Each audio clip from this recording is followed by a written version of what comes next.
Happy Saturday, my lovelies! Welcome back to my channel. Today I'm going to go through some books that I think you should read in November and December if you maybe aren't a Christmas book romance lover. I'm talking romantasies. Now is the perfect time to escape the rain, to escape the bad weather, and enter a new fantasy world. So I'm going to go through some of my favourite romantasy books. Some are new, some you may have seen before, to keep you entertained this November and December. Let's dive in. So the first one is Blackthorn by J.T. Geisinger. This is actually a gothic romantasy and I love it. So this girl has been brought up in a small hometown. Her family is maybe a little bit different to everybody else around them. So they kind of give off witchy vibes, and she's always been a bit of an outcast in the small town that she lives in, and her family has had a big rival family. One of the big families in the town that they don't get on with, and she's having a bit of a fling as a teenager with the young guy from that family. And I don't even think he's the nicest. I think like at one point they even talk about them having a fling in a car, and you just kind of go, this is the kind that they're hiding this and keeping it a secret. At some point in this small fling that they have, she finds out that she's pregnant, and she tells him, and he doesn't react very well. So she runs off to have the baby. Years later, her grandmother has passed away, so she has to return to the small town, and she returns with her daughter. And she gets her daughter to wear these contact lenses in her eyes so that this guy does not think she is his. Like, that's how much she's like, I do not want this guy to think he has any claim over you. But he might be hiding a bigger secret that he's just found out. The plot twist of all plot twists. I'm not going to say what it is and spoil it, but it's so good. And obviously when she comes back to the town, people are still scared of her family. People still think they're witches. People think like when something bad happens to them, it's this family's fault. It's really good. It's twisty. It's turny. It kind of has like a enemies to lovers yearning involved as well between the two. And I love it. You get his point of view, not as often. So you're mainly following Maven's point of view, but occasionally, let me see if I can find him. You do get one chapter from his point of view occasionally. And I kind of love that because Ronan is, there you go, there's Ronan's name. Ronan is a little bit sarcastic, a little bit intense, and I absolutely love that. This is a standalone by J.T. Geisinger. It's just come out in November, so I do recommend adding this to your November, December TBR. And it's quite nice having a romantasy that's a standalone. I'm not setting you up for, and you've got to wait for the next book with this one, which I might be doing with some of the others in the video. I do apologise. But yes, definitely recommend grabbing this. I loved it. I couldn't put it down. I was really lucky to read this as an advance copy. So it's an amazing book. The next one is The Wolf King by Lauren Palferman. Sad to tell you that this is the first of the trilogy, and book 2 is not out till February, and I don't know the date yet for when book 3 is coming out. But it is a really easy fantasy to read. So I would say if you've not read a lot of romantasy, this might be a good place to start, but you will have to wait for book 2 and 3, which I know some of you are going to be like, Mills, don't do this to me. So in this book, you meet a girl called Aurora, and she is a princess, and she lives in the Southlands, which is where the humans in her world live. And it does give Akatar vibes a little bit, but with werewolves. She is being forced into a marriage with this guy who is vile. He captures werewolves, gets them to fight with each other, and he's showing her this one night. He's got them in the room fighting. So this big alpha werewolf, who you later learn is called Callum, is fighting this scrawny werewolf, and she's watching this fight and she shouts, "Stop!" because she thinks the alpha is going to kill the scrawny werewolf, and she has a heart. This leads to all the werewolves somehow escaping and taking her captive. Kind of by choice. I feel like Callum's like, come with me if you want, and she kind of goes, I'll be taken captive. She then goes to the Northlands, which is Scotland, where you have werewolves wearing kilts, saying the word I all the time, and some other Scottish words I just loved. I loved every aspect of it. And she ends up in a little bit of a love triangle with Callum and somebody else. I'm not going to say who the other person she ends up in a love triangle with is, because you only start to pick that up by the end of book 1. I think that's going to be more of the focus of book 2, and I just don't want to spoil that for anybody. But yeah, you've got werewolves. There's minimal spice, but you can tell it's building up to have more spice. There is a bit of a rivalry going on between all the werewolves. There's a werewolf king who's in charge of all the alphas. It just has everything you want in a fantasy, and it is super easy to read as well. I love this book. I physically couldn't put it down. I read it in 4 hours. I know people don't believe me, but when I show you the writing, it's fairly chunky, so I feel like you can read it quickly. That's how easy the world is to escape into, and how much I wanted to escape into this world. I feel like at this point, if you haven't read the Empyrean series, I don't think we can be friends. I've talked about this series a lot on here, on TikTok, on Instagram. I feel like I'm always talking about the Empyrean series, and I absolutely love it. So in this series, you meet a girl called Violet. Now, Violet Sorrengail is smaller than most. She has some weaknesses in her joints and things like that. It's kind of a disability representation that isn't too obvious, but it is there. And when she turns up to Basgiath War College, she's turning up to train to be a scribe. So scribes work in this kind of underground library. They dictate wars, they dictate history. Nobody's really allowed to borrow books from the library without their permission. It's kind of fireproof. Like, they are very important jobs, and they don't speak. They sign to each other. So that's what she wants to do. But when she turns up to the War College, her mother is there. And her mother's like, no, I want you to be a dragon rider, which Violet's not built for. Violet hasn't trained for. And to be a dragon rider is really dangerous. Like, at any point, you could not bond with a dragon. So if you don't get selected by a dragon, you're out. You could die in one of the exercises. Somebody could kill you on the mat, because they do these like fighting things as well. And Violet is just not built. But luckily, she's cunning enough to sometimes think outside the box, and I love that. Because she has a scribe brain, you can see that even though she's not built and not designed in the way that everybody else is, she uses that to her advantage, thinks outside the box and approaches things differently. There's also a shadow daddy called Xaden Ryerson, you've probably heard that name, who is kind of exiled. His parents potentially were involved in a rebellion, and they are marked as the children of people who were rebellious.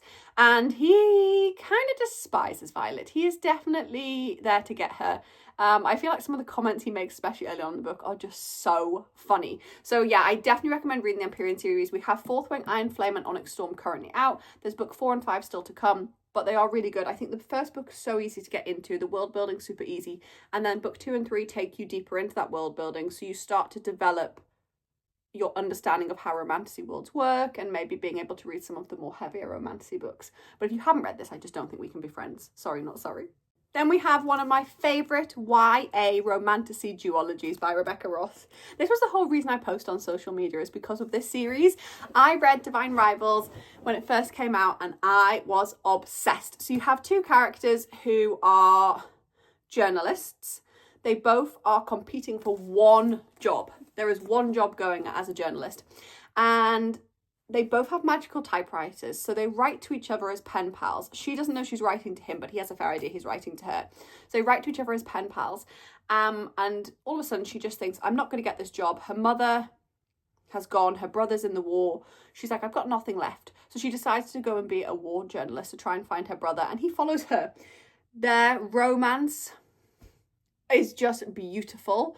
It is fantasy. There's a war going on between gods. You kind of can put that to one side. I'm going to be honest, with these two books, it doesn't really focus that much on the fantasy elements, which I think is really nice for a YA romantasy. It's really accessible for people who maybe aren't the biggest romantasy readers.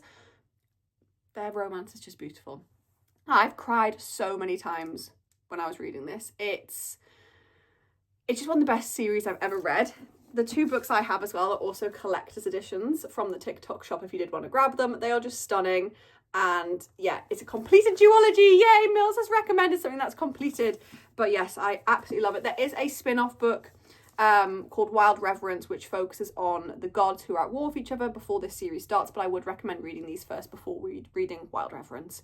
But yeah, they're just beautiful. There's just something so heartwarming about them. Then we have a book I wish I had found whilst it was still indie published. This is On Wings of Blood by Briar Berlin. If you're a fan of Zodiac Academy, this one's right up your street. So this girl wakes up, she's got a voice in her head, she's lying on a pile of rotting bodies, and she doesn't know where she is. She remembers she lived in a Fey world. There's actually a series set before this, which I need to get my hands on, because I need to know how she ended up there. It doesn't matter for reading this book, but I kind of want to make sure I've read the completed series. The voice in her head is her mother's. She knows she's from a Fey world, and she's woken up in a vampire world.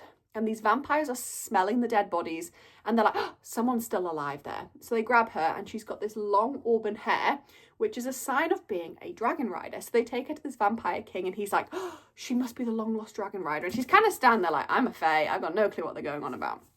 And she's introduced to the vampire kind of king ruler's son, and she's forced to be his consort. Now, I have done a vlog of me reading this on my YouTube page if you want to watch it.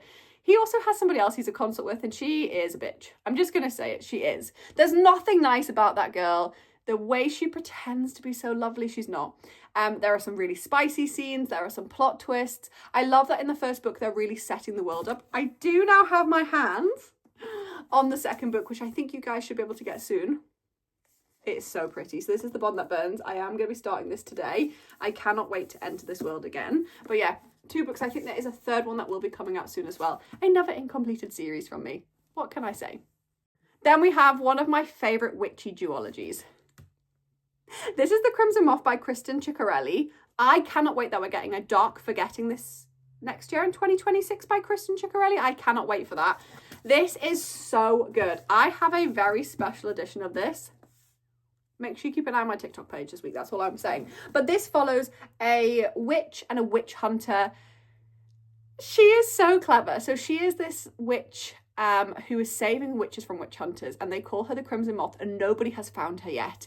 And Gideon starts to think maybe Rune is involved with the witch who's saving everybody, the Crimson Moth, or she is the Crimson Moth. He can't really put his finger on it, so he starts to get close to her, and she's like, I think he suspects me, so I'm going to start to try fake date him. So they're both trying to get information out of the other, try and capture the other one out, and it is just so good. It's true enemies to lovers, slow burn. It technically is YA. I wouldn't recommend this one as YA as much as Divine Rivals and Ruthless Vows, the Letters of Enchantment series by Rebecca Ross, just because I think some of the context in this is a little bit more adult.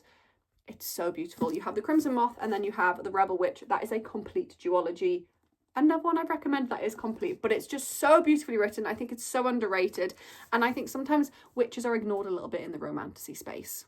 Last but not least, I have 3 honourable mentions. I am starting or halfway through some of these or nearly finished them, so I don't want to do like a full dedication to each of them yet, but I think they are worth mentioning. We have Air of Illusion, which is a dark romantasy. A little bit harder to get dark romantasy. You think you read dark romantasy, there's not that many, about a girl who's been captured by a king. She's called his pet. She's got this collar around her neck, and she is trying to find this item to remove herself from being collared, and somebody else is also after that item. I love this. The way that everybody thinks she's this pet, but she actually could burn the world down, is amazing. So that's the first one. The second one is another one I've just started. So this is To Bleed a Crystal Bloom. This is like a Rapunzel retelling, but with fantasy. Her parents were brutally killed. This man saved her. He's put her in a tower to keep her safe, and she kind of builds this safe zone around her that she herself chooses not to leave. She's in love with this certain guy, but he's a little bit of a whore. Like he goes out and just sleeps with women. Like I've got to say it, he does. I'm really enjoying this so far as well. And then the last one is one of the ones that's going to be on my 10 Before the End, which I'll film for next week's booktube, I think. And this is A Curse of Shadows and Ice. This is about a girl who agrees to be in a forced marriage to save a group of people. I love Katharina Mora's romance, so I'm really excited to read one of her romantasies. But I feel like those 3 just need honourable mentions, but maybe not full dedications, but they are on my November and December TBR myself. So that brings me to the end of the video. Hopefully you enjoyed the books I picked for you. I would definitely recommend reading these November, December, maybe even January if you are looking for a new romantasy. Make sure you subscribe and turn on that notification so you're notified when I post every Saturday. And I'll see you next week for my 10 Before the End. Bye now.